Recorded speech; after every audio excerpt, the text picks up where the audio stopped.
Gente, bom dia. Da mesma forma que eu fiz quarta-feira, né? Eu vou fazer aqui nessa aula de história, sexta-feira, essa questão aqui de corrigir os exercícios que já foram dados, ok? Então, nós falamos sobre o capítulo 6 e a gente vai corrigir aí esses exercícios, tá? Vocês estão vendo aí a imagem do início do capítulo, né? O capítulo 6 está no módulo 3, tá, gente? Vou dar seguimento aqui porque o capítulo é bastante grande. Falamos sobre a permissão de Getúlio, permissão entre aspas, né, de Getúlio Vargas para o retorno da democracia, o apoio a Eurico Gaspar Dutra e, depois dos ataques a Dutra, a volta de Vargas ao poder, né? Falamos da ideia de conservadorismo e progressismo. Foi até o Marlon que perguntou. A gente falou um pouco disso aí. Vargas se mata por causa das pressões, né? Das pressões políticas. Ó, explique os motivos que levaram à renúncia de Getúlio Vargas em seu primeiro governo, né? Que vai de 1930 a 1945. Um dos motivos é a questão da incoerência que ele tem em relação à Segunda Guerra Mundial, né? O fato dele ter um regime ditatorial, vamos dizer assim, de controle, um regime fascista de direita, na verdade um regime fascista, né? E apoiar a liberdade que os aliados promoviam. Então isso se torna muito incoerente e isso faz com que a população ataque, né, essas propostas de Vargas, fazendo ele se afastar do governo por um tempo. Tá? 2. Assinale a alternativa correta para completar a frase a seguir. São características do governo de Dutra. Aí a resposta certa é a primeira aqui, ó. A intensificação das relações políticas com os Estados Unidos e o incentivo à abertura da economia ao capital estrangeiro, tá? E isso vai fazer com que o capital nacional comece a cair um pouco, né? Comece a ter problemas, tá? Esse aqui, ó, a política nacionalista e um intenso apoio aos ideais comunistas seria a política de Jango, né? João Goulart, tá? 3. Marque V nas alternativas verdadeiras e F nas alternativas falsas. Depois corrija as que você julgar falsas. Ok? Ó, primeira é falsa, né? A Constituição Brasileira de 1946 estabeleceu o voto secreto e o direito à greve.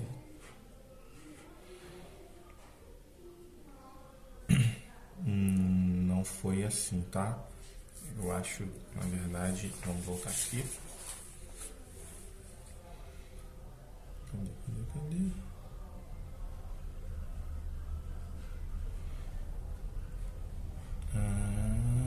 Eu acho que essas questões aí foram determinadas depois. Na verdade, eu acho que nem teve uma...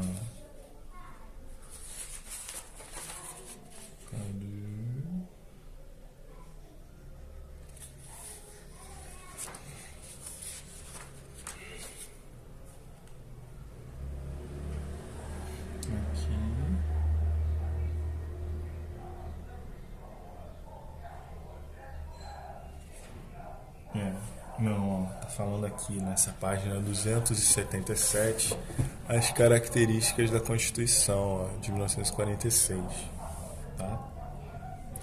E nem teve essas coisas, ó. Teve outras questões, ó, mantendo a proibição de greves, tá vendo? Então, foram outras características aí.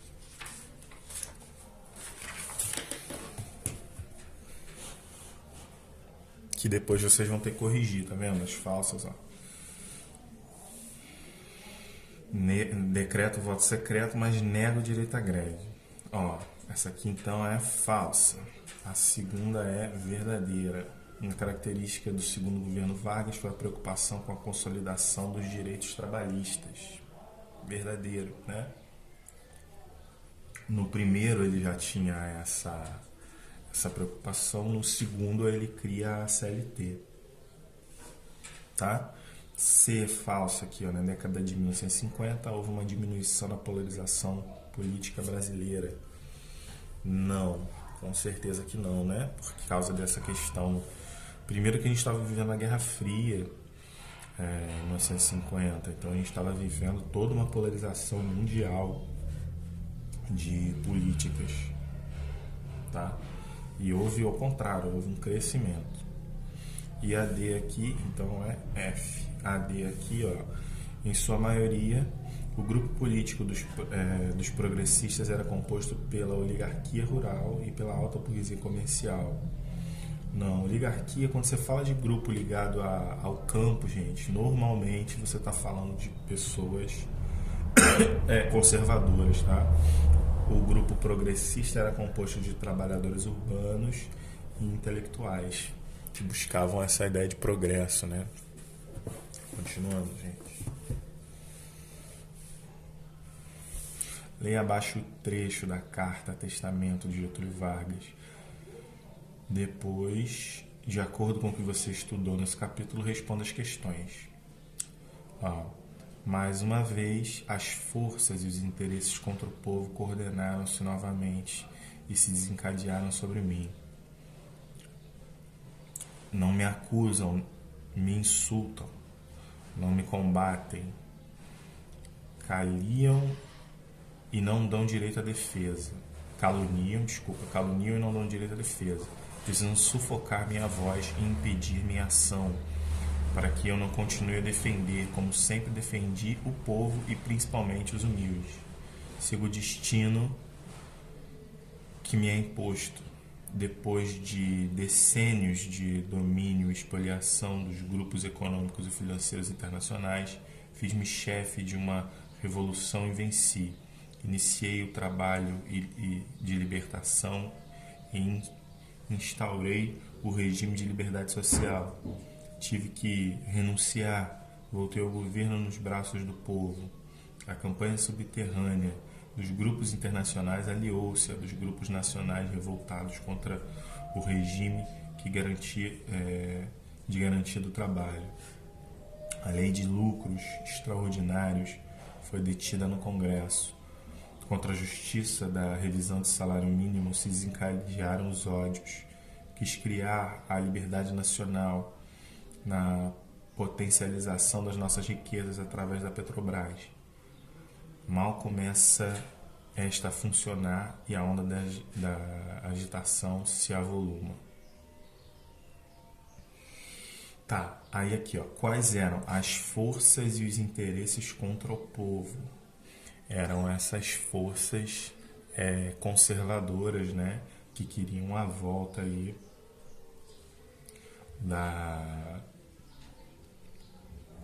das tradições, e também era a galera que queria uma economia voltada para o capital estrangeiro, alta burguesia, né, oligarquias, tá? E contra o povo porque não gostariam que fosse determinado aí essa ideia de CLT, né, leis trabalhistas. Ok? Aí B, ó, relaciona a frase: voltei ao governo nos braços do povo. Quer dizer que nesse momento que ele volta aí, ele saiu a primeira vez, Dutra entrou, quando ele volta pelo voto. Então por isso que ele ressalta essa ideia aí de que voltou ao governo nos braços do povo, tá? C, explique quem compunha os grupos citados por Vargas no trecho a seguir. A campanha subterrânea dos grupos internacionais aliou-se a dos grupos nacionais revoltados contra o regime de garantia do trabalho. Tá?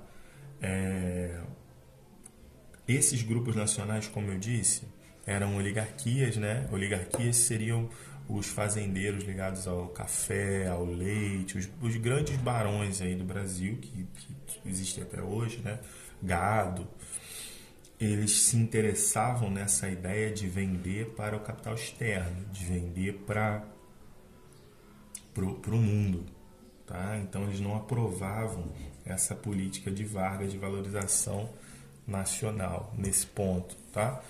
Outra questão é burguesia, né? A burguesia que estava detendo os meios de produção e queriam vender aí essa produção para o mundo. Ok? Aí aqui a gente começa a falar um pouco de Juscelino Kubitschek, né? Plano de metas, a construção de Brasília, como foi esse plano de metas, os problemas que a construção de Brasília acarretou. E aí a gente tem aqui explica o que foi o plano de metas estabelecido por Juscelino Kubitschek. Tá? Era um plano político, né, que tinha como ideia básica a questão dos investimentos para impulsionar o Brasil. Tá? Só que é investimentos e formação de uma série de questões internas brasileiras, desenvolver o Brasil em várias questões. Até aqui a questão está falando, foi um plano que visava impulsionar o crescimento da economia brasileira nas áreas como setor energético, industrial e transporte. Tá bom? E 2, qual o significado do slogan 50 anos em 5? Eu já falei isso várias vezes para vocês, né? A ideia de evoluir, fazer com que o Brasil evolua 50 anos economicamente e a sua infraestrutura também em 5. Uma proposta muito ousada, né? 3. Quais foram os meios utilizados pelo governo de Juscelino Kubitschek para atingir seus objetivos de crescimento econômico? Então, esse aqui eu acho que foi o grande problema do Juscelino Kubitschek. Eu já falei para vocês também que é o que vai desencadear tudo que vai vir à frente, né? Todas as questões políticas que vão vir à frente. A ideia dos empréstimos que Juscelino Kubitschek vai fazer para quem quiser emprestar, né, para o Brasil. E esses empréstimos vão gerar muitos problemas, vão gerar uma dívida externa absurda. Tá? E aqui, qual foi a principal consequência negativa gerada pela política de financiamento da industrialização brasileira adotada por JK? Não tem nem o que falar. Dívida externa. Tá? Assinale X, uma afirmativa correta sobre os candangos. Então, candangos normalmente é a galera de Brasília, né, cara? Chamada de candango, tá? E a origem é porque candango é um tipo de lagarto do cerrado, né? A resposta certa é essa aqui, a última. Foram trabalhadores originários de diversas regiões do Brasil responsáveis pela construção de Brasília. Então, os parentes aí, a galera que se originou desses trabalhadores de Brasília aí são chamados até hoje, né, de candangos, tá? Quais foram os objetivos iniciais da construção de Brasília? Então, tem 2, que eu lembre, tem 2. Eu vou ler o do livro aqui, A Construção de Brasília visava integrar diversas regiões do Brasil. É isso aí, essa é uma das que eu lembro, né? Gerar o desenvolvimento econômico do interior do país, além de estimular o aumento da densidade populacional na região. E eu lembro de uma outra questão que foi falada também, que era depois, vocês provavelmente se recordam, mas depois da revolta da Chibata, as Forças Armadas Brasileiras perceberam que era muito fácil que alguma força internacional aí, maligna, vamos dizer assim, ocupasse a capital do Brasil se ela se mantivesse no litoral, né? Então, um dos pontos de Brasília foi isolar a capital brasileira, colocando no meio do país, porque dessa maneira haveria integração entre as regiões e afastaria a capital do litoral. Tá bom?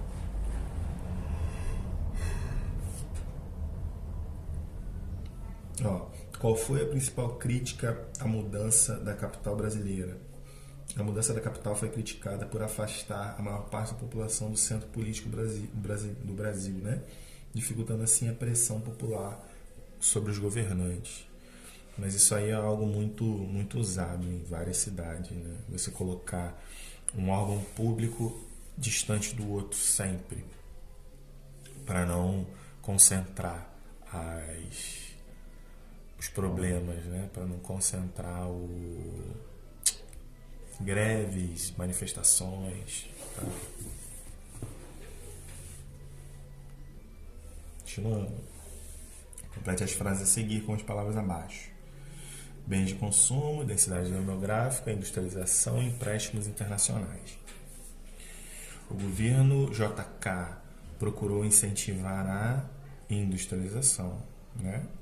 Industrialização no Brasil. O aumento da produção de bens de consumo gerou uma transformação nos hábitos de consumo de parte da população brasileira. Durante o governo de JK, houve crescimento significativo da dívida externa em decorrência dos diversos empréstimos internacionais. Lógico. Né? A construção de Brasília tinha como intuito aumentar a densidade demográfica no interior do país. Tá bom? 9. Leia o texto a seguir e depois responda as questões. O presidente JK dirigira seus esforços apenas para as cidades do Sudeste e Sul do Brasil, dando pouca atenção aos problemas dos trabalhadores rurais. Nos estados do Sudeste, a agricultura de exportação enfrentava forte baixa nos preços do café no mercado internacional, gerando desemprego e migração em massa. No Nordeste, a população rural recebia no máximo a metade do salário mínimo pago nas cidades, e o pagamento era ainda mais reduzido durante os períodos de seca. Tá? Então, qual é o assunto tratado no texto?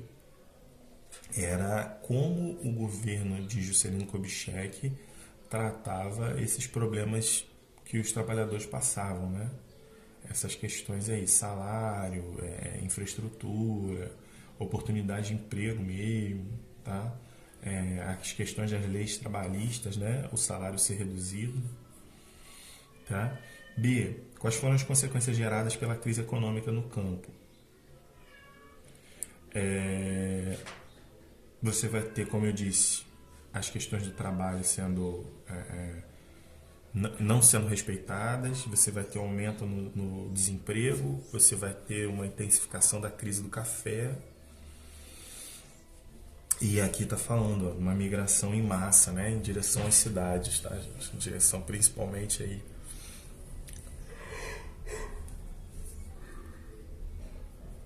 uma migração urbana, tá? Indo do campo para o setor urbano. Quais eram as diferenças salariais entre os trabalhadores rurais e os trabalhadores urbanos no Nordeste, tá? Então, aí aqui está falando aqui, os salários da população rural na região Nordeste chegavam no máximo a metade do salário mínimo pago nas áreas urbanas. Então, assim, você trabalhava provavelmente muito mais, né, e ganhava a metade. Muito injusto. Ó, agora a gente já começa a falar sobre Jânio Quadros, né?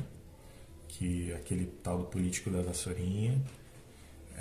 Sei que eu repito muito essa ideia da vassourinha, mas é porque ele, como eu já disse em aula também, representa muita coisa da política de Jânio Quadros, né?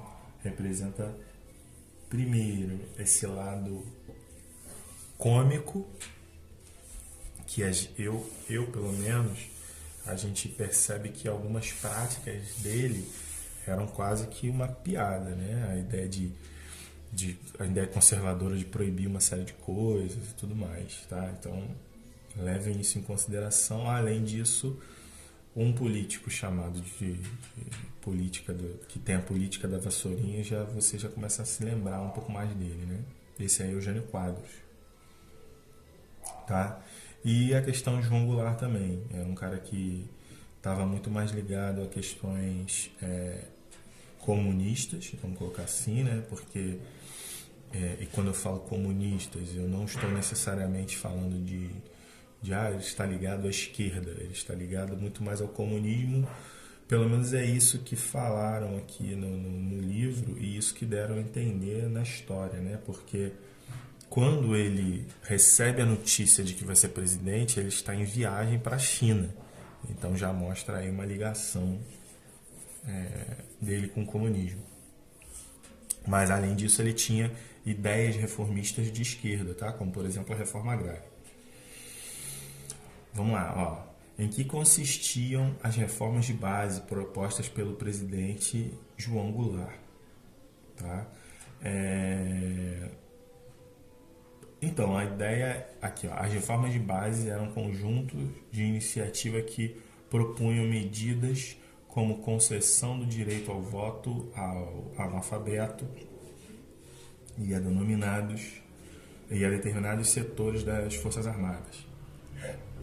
Estatização de empresas, isso é uma prática que normalmente a gente tem no socialismo mesmo, né?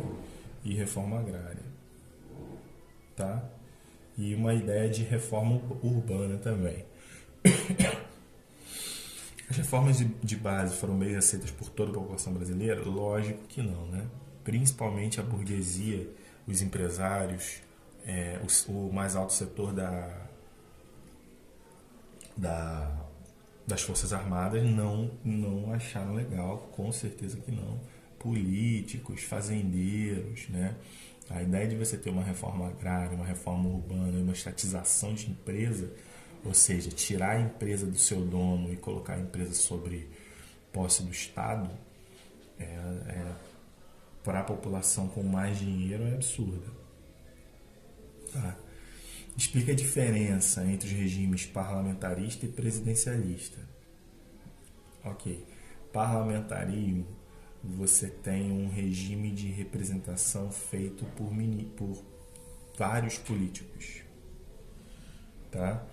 Você tem o regime aqui, ó, tá? O poder executivo deve ser submetido a uma aprovação do parlamento, ou seja, normalmente você tem algo como uma mesa redonda. Eu sempre costumo lembrar do parlamento como se fosse uma tábua redonda, do rei Arthur, né? Onde você tem uma série de votos e diálogos sobre o assunto, mas no final a gente tem um porta-voz, que normalmente é chamado de primeiro-ministro, e esse primeiro-ministro vai passar para o povo as decisões do parlamento, ok? Já na sociedade presidencialista, como a nossa, né, o presidente tem uma autonomia muito maior, tá? Então ele consegue, por exemplo, criar leis provisórias, criar leis. Ele tem os ministros, ele tem os outros poderes a quem ele deve respeito, vamos dizer assim, né? Mas ele tem uma autonomia de governo muito maior, tá? Sem ter que passar pela aprovação dos parlamentares, né? Ele pode tomar decisões além das decisões dos parlamentares. Faça uma pesquisa sobre a questão da reforma agrária no Brasil atual, busque informações relativas aos grupos que reivindicam esse direito e aos que são contra a realização dessa medida. Pesquise também como tem sido o processo de reforma agrária na prática, entre outros aspectos. Em seguida, converse com seus colegas a respeito das informações encontradas, dialogando sobre o tema. Por fim, escreva nas linhas a seguir um texto comentando a reforma agrária no contexto atual brasileiro. Então, eu vi que alguns de vocês não fizeram essa questão aqui, tá? Mas o que eu tenho para falar sobre a reforma agrária é: a reforma agrária já é discutida no Brasil pelo tamanho que o Brasil tem e pelo tamanho de terras improdutivas que o Brasil tem, né? A reforma agrária já é discutida há muitos anos. E essa discussão remete a gente a um momento lá atrás, onde as terras no Brasil nem eram compradas, eram demarcadas e apossadas pela população, tá? Então, só lá na época de Dom Pedro, 1822, se eu não me engano, para frente, é que o Brasil vai começar a falar que, ó, não, para você ter terras no Brasil, você tem que pagar as terras que não pertencem a ninguém, pertencem à coroa, ok? Isso, antes disso, né, as pessoas que tinham condições conseguiram pegar terras, vamos dizer assim, dominar terras que eram do tamanho de estados, tá? Então, até hoje, você tem fazendas gigantescas, fazendas do tamanho do estado do Rio de Janeiro, fazendo o tamanho do estado de São Paulo. Então, assim, muito, muito, muito gigante, né? E enquanto isso, você tem pessoas que não têm como trabalhar na terra. Então, a ideia de reforma agrária é você usar as terras improdutivas para que uma família ou alguém capacitado ali que esteja precisando da terra para viver possa trabalhar nela e criar dela seu sustento. Tá bom? Vamos lá. Aí aqui a gente entra em ditadura militar, né? A ideia da propaganda ideológica feita pela ditadura militar, muito importante, né? Para a gente entender um pouco esse contexto aí de repressão. A gente tem mais uma vez a censura, né? E o DIP. A gente tem os AIs, né? O AI-5 é o mais severo de todos aí. Aí a gente vai ter aqui nessas duas páginas as ideias sobre resistência à ditadura.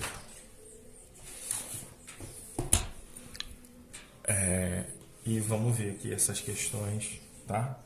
Estou bastante tempo já falando.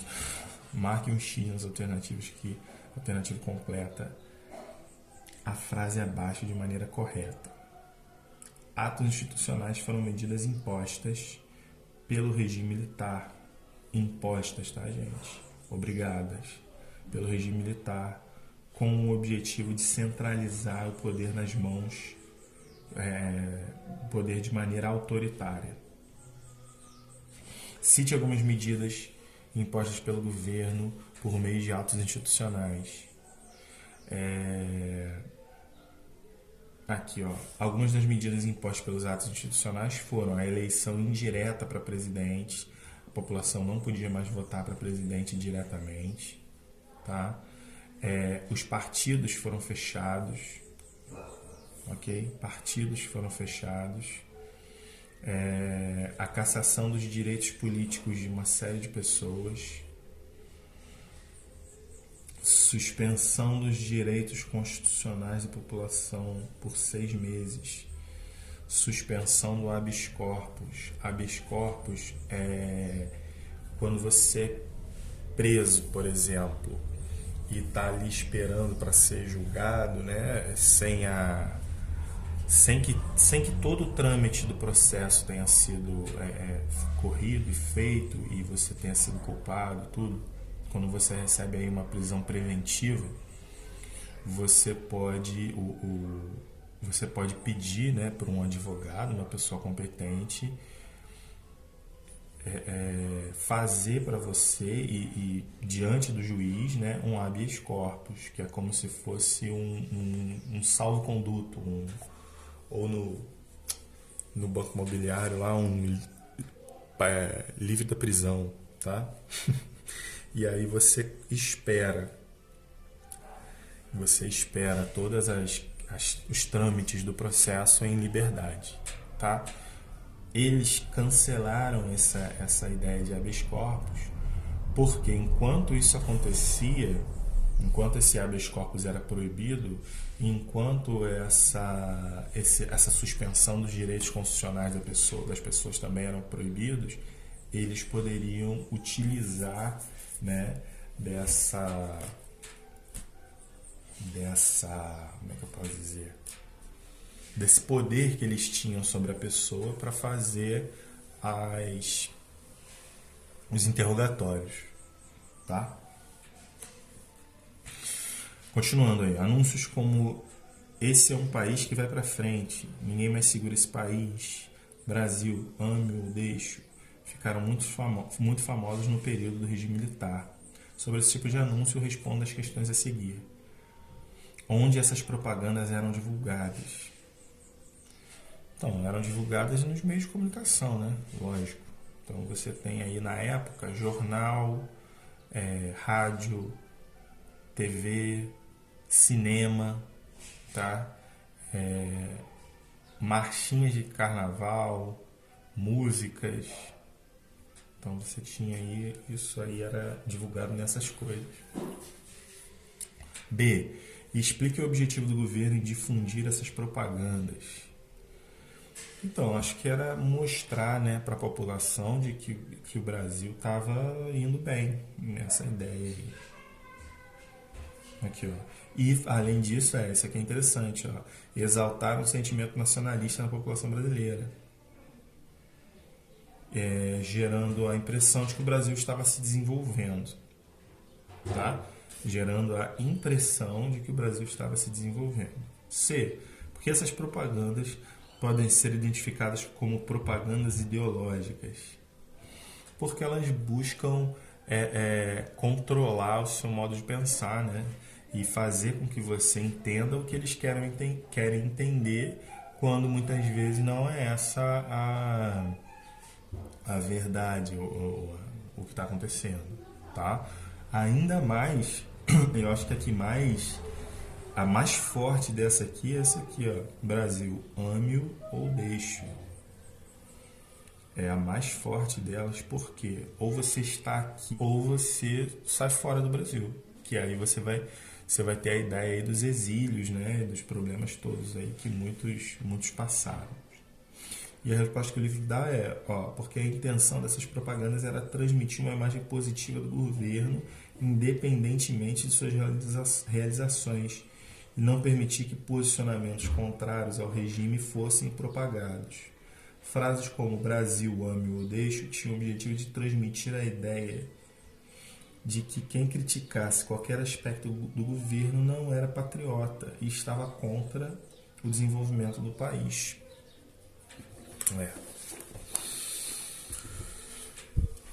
Vamos lá. Leia o texto abaixo e depois responda as questões. Mas o espírito de resistência cresceu a partir de 1966. Ele foi aumentando com o decorrer dos anos, à medida que o programa econômico da ditadura ampliava a concentração da riqueza e o empobrecimento dos trabalhadores, e que o regime repressivo não dava espaço para as reivindicações populares, assim o sentimento de oposição alcançou novos setores até se tornar um amplo movimento de opinião e de militância pela democracia da sociedade. Tá? Então, eu tinha um regime político, esse regime concentrava as riquezas nas mãos dos grandes proprietários e dos militares, né? E os trabalhadores foram ficando cada vez mais pobres, cada vez mais ignorantes. Ok? Quando eu falo aqui de resistência, eu estou falando de uma parcela do povo que luta contra essa dominância e luta contra essa ignorância, tá? De acordo com o texto, o que motivou o aumento da resistência contra a ditadura? Tá? Aí a resposta: o que motivou o aumento da resistência contra a ditadura foi tanto o programa econômico adotado durante o regime, que promoveu a concentração de riqueza e o empobrecimento dos trabalhadores assalariados, como a repressão instituída por ele, que impedia a reivindicação ou manifestações populares, né?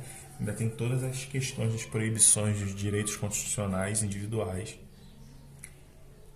Qual foi a consequência da ampliação da resistência à ditadura? Então, como consequência, a ditadura se tornou mais firme ainda, né?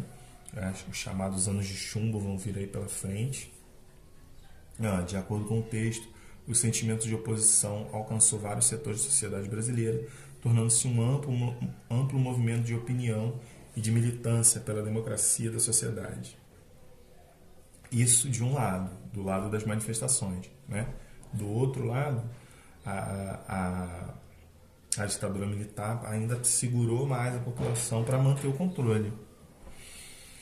Complete as frases a seguir com as palavras abaixo. Tá? Os órgãos de repressão foram criados com o objetivo de vigiar e controlar toda a população brasileira, em especial aqueles que tinham ideias contrárias à ditadura civil-militar. B. Entre as práticas adotadas pelo governo para reprimir grupos de oposição está a perseguição. Porque censura vai encaixar aqui embaixo, tá, gente? Durante a ditadura civil-militar não existia liberdade de expressão no Brasil. Mesmo com a repressão e a censura promovidas pelo governo, houve um tenso movimento de resistência. Tá? A ditadura nos meios artísticos. Resistência à ditadura nos meios artísticos. Os grupos de resistência tinham como, por exemplo, como objetivo denunciar a censura e fazer críticas sociais em oposição ao regime. Ok? Então, aí continua, e aqui eu acho que é o final. Explique o que foi a imprensa nanica e quais meios ela utilizava para escapar da censura promovida pelo governo. Tá? Imprensa nanica foi o nome dado a uma série de periódicos, né, jornais, diários, independentes que surgiram no Brasil para criticar a ditadura. Produzidos por jornalistas contrários à ditadura, esses periódicos utilizavam a sátira e o humor para tentar driblar a censura promovida pelo governo. Ok? A gente viu também, né, lá na imprensa a questão dos jornais que botavam poemas, receitas no lugar de notícias que não poderiam ir ser vinculadas aí no dia a dia. O que foi a passeata dos 100 mil? A passeata dos 100 mil foi uma das diversas manifestações realizadas para confrontar os abusos promovidos pela ditadura, denunciando diretamente o assassinato do estudante Edson Luiz de Lima Souto, morto na ação militar contra a Organização de Estudantes em 1968. Ok? Qual foi a principal medida tomada por povos indígenas para se defender da violência promovida pelo governo contra suas comunidades? E a resposta aqui, anos de abusos e perseguições nos anos 80, líderes indígenas fundaram a União das Nações Indígenas a fim de garantir seus direitos à terra. Essa organização nacional refletia a luta por liberdade e dignidade de comunidades nativas. Então, gente, sobre isso aqui, essa ideia dos índios, nós estamos tendo problemas, né? Mais um momento da história onde a gente está tendo muitos problemas em relação às terras indígenas e a valorização e o manter as terras indígenas intactas com a cultura indígena, tá? Aconteceu lá, né, em 1900 à frente, né, de 1964, segundo a questão aqui, a partir de 1980, e agora em 2020 está acontecendo de novo. E sempre aconteceu, né? Os indígenas sempre tiveram muitos problemas. 4. Porque no final da década de 1960 os movimentos de resistência armada à ditadura cresceram no Brasil. Então, porque foi um momento, foram momentos aqui, ó, o movimento de resistência armada foram criados após a intensificação da repressão promovida pela ditadura militar, tá? Então, conforme a ditadura vai se intensificando em repressão, em controle, em, em domínio da população, né? Por sua vez, os movimentos de resistência também vão crescendo aí nesse momento, tá? É como se fosse uma ação e uma reação. Marque V nas alternativas verdadeiras e F nas alternativas falsas e depois corrija as que você julgar falsas. V aqui, ó, buscando minimizar a propagação de críticas à ditadura, os militares empreenderam uma severa censura aos meios de comunicação. Lógico. Verdadeiro, lógico, né? O livro todo está falando isso. B. Diversas manifestações estudantis foram reprimidas pelos militares, culminando na morte do estudante Edson Luiz de Lima Souto, em 1968. Tá? A gente acabou de ver que isso é verdadeiro também, né? C. Os anos de chumbo são conhecidos como o período em que o governo militar deu início à abertura política do Brasil. Não, pelo contrário, ó, o fechamento. Tá? Ó, tornou ainda mais intensa a repressão dos opositores. Então, essa aqui é falsa e essas aqui verdadeiras.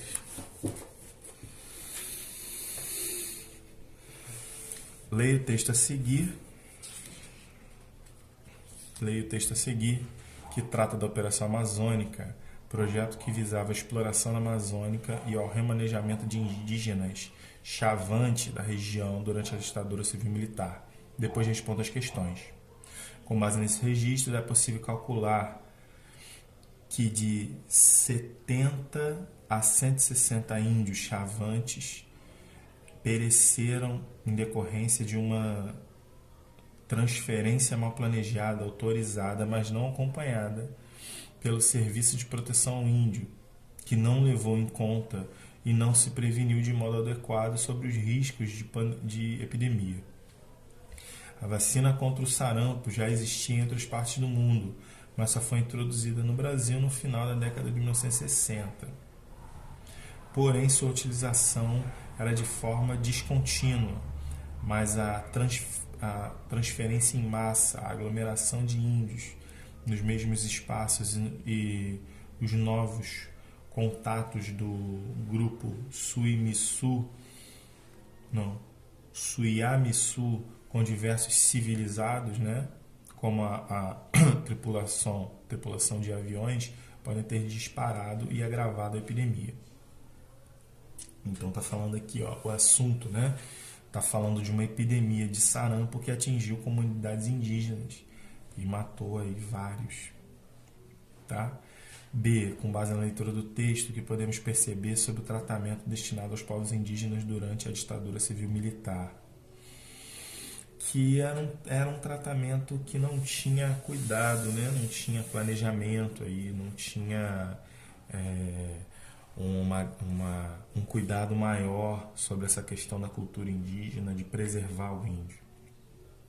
Tá? E C.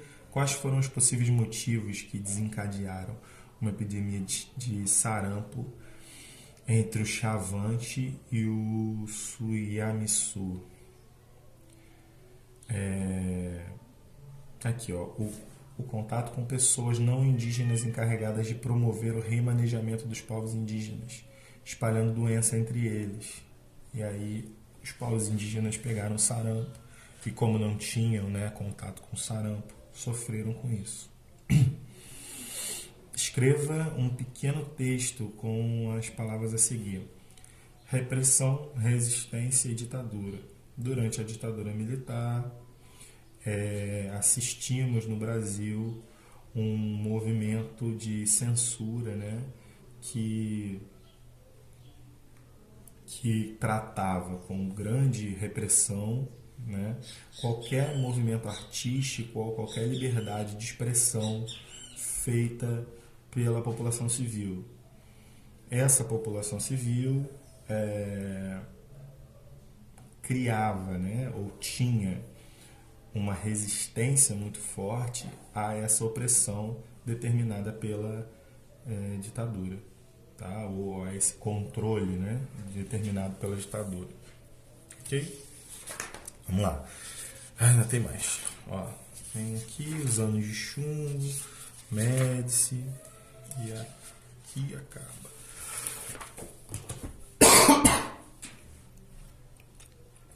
Ó, se baseava o modelo econômico promovido pelo regime militar. Marque um X na alternativa correta. A alternativa correta é o C, gente. Ó, em empréstimos estrangeiros para a construção de obras de infraestrutura e instalação de indústrias. Tá? O modelo econômico se baseava nisso aqui. A gente abre o Brasil, capital estrangeiro entra e a gente consegue fazer infraestruturas industriais no Brasil, ok? Se isso é positivo ou negativo, não vou tratar aqui não. Leia o texto abaixo de acordo com o que você estudou e responda as questões. Quando vistas em uma perspectiva histórica mais longa, as realizações econômicas do regime em parte se diluem. Entre 1948 e 1963, o crescimento médio do PIB foi de 6,3%. Entre 1964 e 1985 foi de 6,7%. Portanto, no jogo dos índices de crescimento entre a democracia e a ditadura, quase dá empate. Mas entre a democracia de 1946 e a ditadura de 1964, também há muitas conexões no plano econômico. Os governos militares só permitiram que o modelo de desenvolvimento implantado ainda no governo de Juscelino Kubitschek em 1956, com seu famoso plano de metas, fluísse sem maiores constrangimentos institucionais ou questionamentos dos grupos sociais pouco beneficiados. Em ambos os movimentos históricos, antes e depois de 1964, o principal beneficiado do desenvolvimento foi o grande capital nacional e internacional. Nenhum historiador sério questiona que o desenvolvimento sem democracia imposto pela ditadura teve um alto custo social.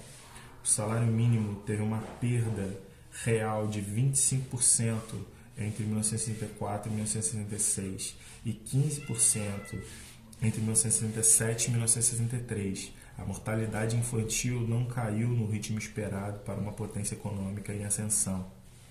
Já foi dito que não se faz omelete sem quebrar ovos. Nesse caso, os ovos eram os trabalhadores mais pobres e desqualificados, que garantiam a mão de obra barata no campo e na cidade. Tá? Então, olha só. Qual é o assunto do texto?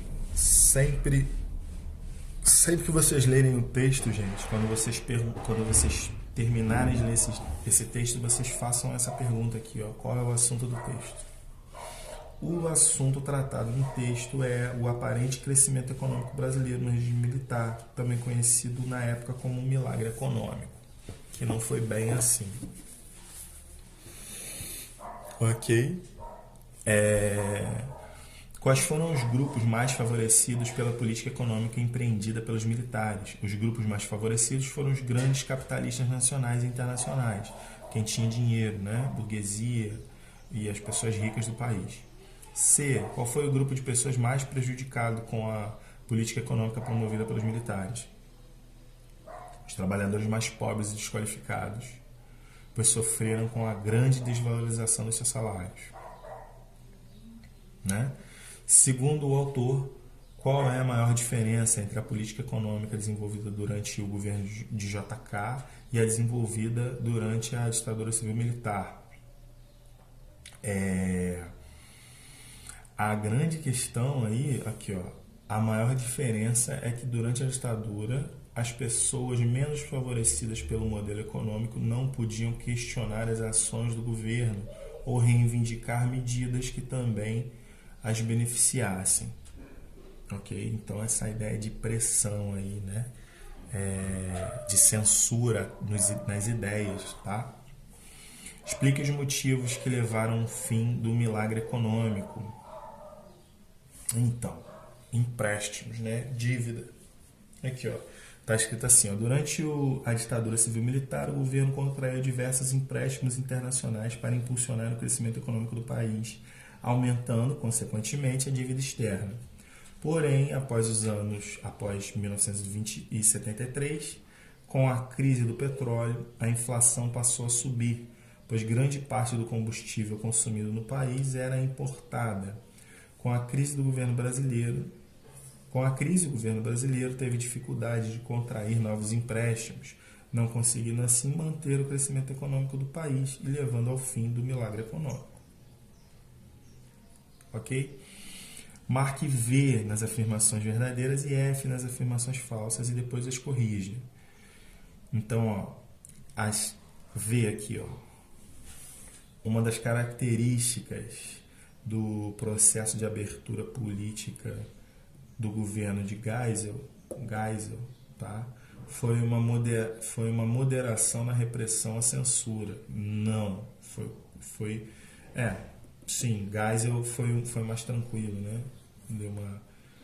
O Médici, eu troquei. O Médici é que foi mais agressivo. F. O processo de abertura política da ditadura ocorreu de maneira linear, sem que houvesse qualquer tipo de retrocesso. Não, tem um momento onde há eles tentam voltar, né, com a repressão.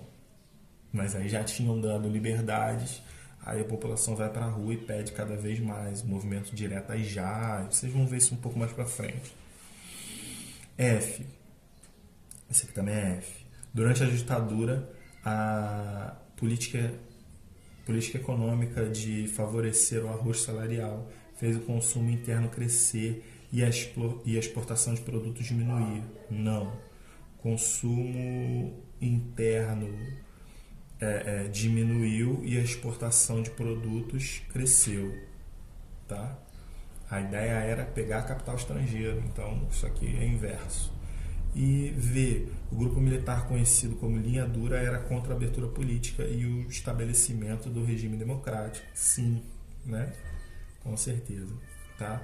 Aí tá aí, ó, essas são as correções, eu já falei mais ou menos como é, né?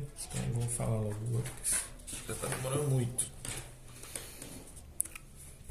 Explica a importância do caso Exódio para o fortalecimento das mobilizações contra a ditadura militar. O assassinato do Vladimir Herzog, tá? Ou Vlado, né? Por agentes da ditadura, causou grande comoção nacional. Uma semana após sua morte, foi realizada uma missa em sua homenagem na Catedral da Sé, na cidade de São Paulo. Uma multidão de cerca de 8.000 pessoas compareceu ao evento, constituindo uma importante manifestação contra a ditadura naquele momento. Dessa maneira, a morte do jornalista motivou ainda mais parte da população brasileira a se posicionar contra a opressão do governo, fazendo crescer as manifestações que exigiam o retorno da democracia no país. Ok? Isso aconteceu com outras pessoas também, gente. Outras pessoas que foram mortas e a população também se manifestou, tá? Ou individualmente ou coletivamente. Como, por exemplo, aquele estudante lá, né? Que morreu também numa manifestação de estudantes. Também houve manifestação. Ligue as frases que se complementam de maneira correta. Ó, o chamado milagre econômico ocorreu entre os anos de 1968 e 1973, período em que a economia brasileira alcançou um grande crescimento, tendo como base os investimentos do governo e a abertura do capital internacional. A construção da usina elétrica de Itaipu destruiu as 7 quedas, consideradas o maior conjunto de cachoeiras em volume de água do mundo. Não vou nem falar nada sobre isso. Com o mandato do general Geisel, teve início o processo de abertura política, que, segundo o próprio general, deveria ocorrer de forma lenta, gradual e segura. Aqui, ó. Tá? A abertura política da ditadura civil-militar ocorreu de maneira irregular, havendo diversos momentos de retrocesso e endurecimento do regime. A política econômica adotada pelo governo durante a ditadura civil-militar promoveu uma grande desvalorização dos salários no Brasil. A perda de espaço no parlamento após as eleições de 1964 provocou a reação de militares que recorreram à violência perseguindo possíveis responsáveis pelo sucesso do MDB nas eleições. Tá? E aqui, finalmente, a última página. Com o fim do Estado Novo, teve início um período de democracia no Brasil, ou seja, um período em que as pessoas podiam se expressar e escolher seus representantes políticos por meio do voto.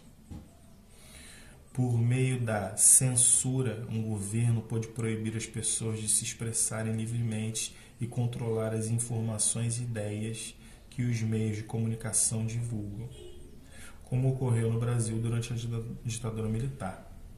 A reforma agrária é a reorganização da estrutura agrária de um país com o objetivo de redistribuir as propriedades rurais para assim melhorar o aproveitamento da terra e fazer justiça social. Em 1964, teve início no Brasil uma ditadura civil-militar. Chamamos resistência um movimento que não se submete às imposições de um governo autoritário. A repressão é um recurso constantemente utilizado por governos autoritários para enfraquecer seus opositores. Ok, e acabou. Gente, olha só, eu optei nesse capítulo por ler mais as respostas do que falar livremente, falar abertamente, para evitar maiores problemas aí. Eu mostrei bem para vocês que esse é o posicionamento do livro, tá bom? Só para deixar claro. Então, eu espero que vocês tenham corrigido aí, nem todos fizeram, né? Mas eu espero que vocês corrijam aí e vai ter um trabalho lá na plataforma. Façam também, porque vai valer ponto, ok? Valeu, gente. Até mais, um abraço.